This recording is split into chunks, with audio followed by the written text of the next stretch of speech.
Esta es la historia real de La Soga al Cuello, en primera persona. Esta historia que voy a relatarles ocurrió a mediados de 1981, cuando yo tenía 9 años.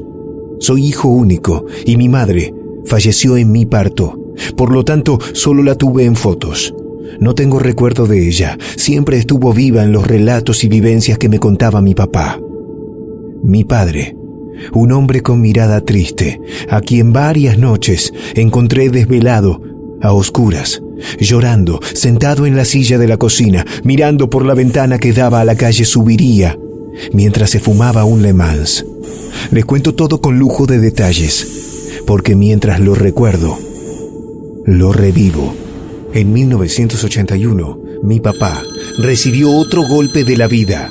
Un llamado telefónico en medio de la madrugada le informaba que sus padres, mis abuelos, habían sido encontrados muertos, suicidados. Algo muy extraño que solo comprendí con los años y con la experiencia que tuve. Mi abuela estaba muy enferma y ya tenía demencia senil. Ella siempre decía, y eso lo recuerdo también como si fuese hoy, que a ella no la dejaran cagarse encima, que le pegaran un tiro, haciendo referencia al deterioro cognitivo que sufren los pacientes de Alzheimer, donde ya no controlan esfínteres. De hecho, mi abuela ya tenía síntomas, como olvidos recurrentes o palabras que no recordaba. Bien al extremo, como toda polaca, se quitó la vida poniéndose la soga al cuello. La historia policial reconstruyó la escena del crimen. Mi abuela se suicidó ahorcándose en el patio. Una viga de acero cruzaba el toldo de chapa, viga que sirvió para que ella solita revoleara la soga, se anudara al cuello y empujara la silla hacia adelante para pender como un muñeco y morir a los pocos minutos, asfixiada y con el cuello roto producto de las vértebras que se destrozaron por el peso. Mi abuelo, al llegar a la casa, la vio muerta e inmediatamente fue a buscar el arma, ya que había sido militar y tenía aportación, y no dudó ni un segundo en volarse la cabeza. Literalmente.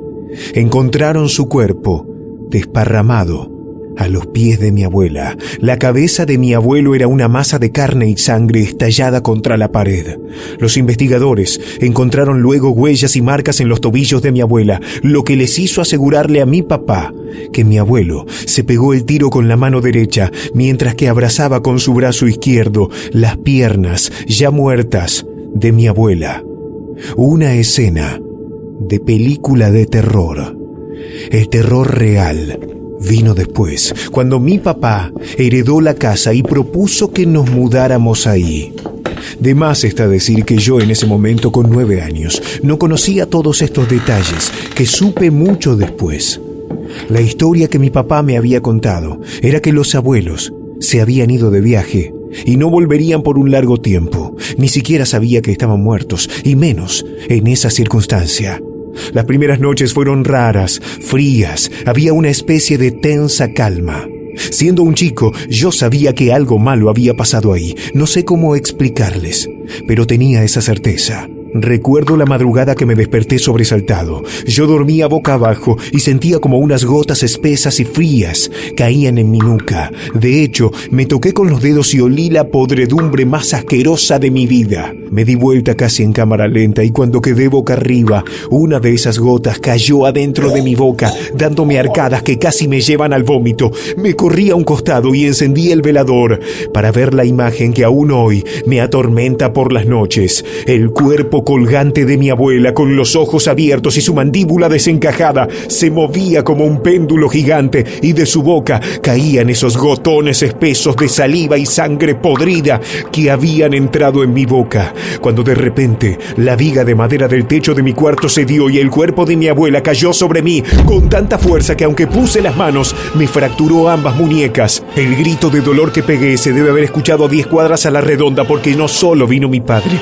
sino que mientras me llevaban en ambulancia al hospital, varios vecinos estaban en pijama mirando desde la vereda. Efectivamente, tuve fractura en ambas muñecas, pero claro que no había rastros del cuerpo de mi abuela ni de esas gotas de saliva podrida.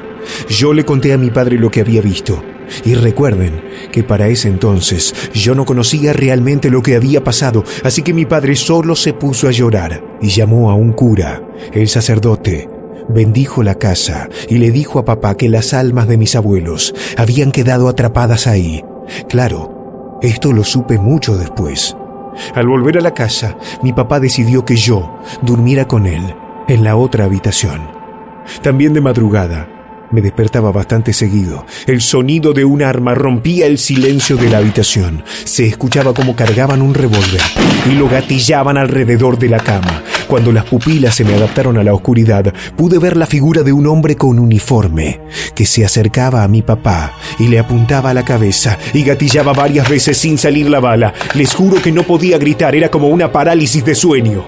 Eso se repitió muchas noches hasta que una de esas madrugadas, el sonido del gatillo que me despertó lo sentí pegado a mi oído izquierdo. Giré mi cabeza en cámara lenta y lo vi a mi abuelo vestido de militar apuntándome en medio de los ojos, y al gatillar escuché una explosión y vi todo negro. Sentí como me explotaba la cabeza, se los juro, y ahí mi padre me zamarrió varias veces hasta que pude volver a ver.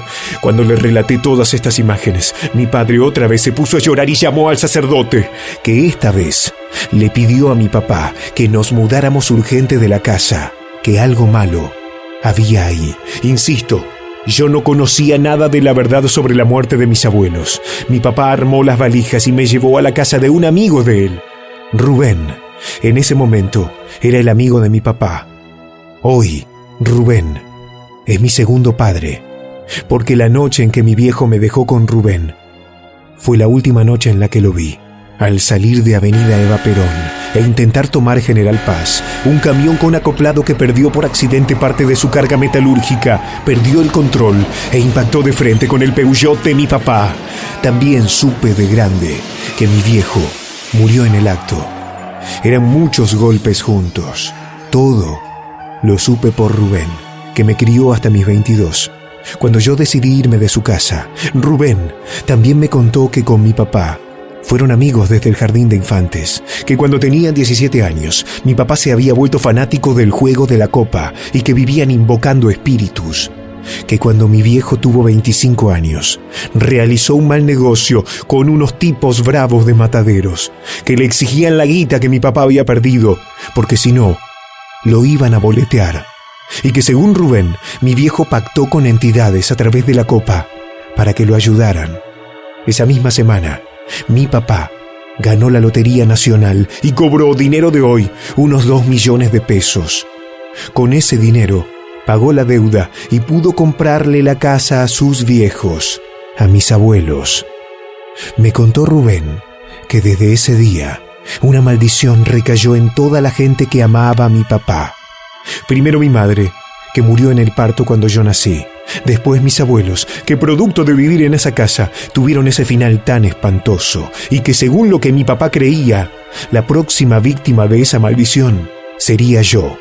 Por eso mi viejo murió, porque también Rubén me contó que el accidente en el auto no fue porque el camión perdió la carga, sino porque mi viejo se cruzó de carril volanteando hacia la izquierda justo cuando el camión venía a más de 100 kilómetros por hora, y que además mi viejo se tiró del lado del acompañante para morir en el acto con el impacto.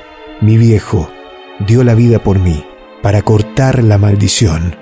Una maldición que llegó porque mi viejo pactó con el mal, porque producto de sus deudas, mi viejo tenía la soga al cuello. Esta historia es real.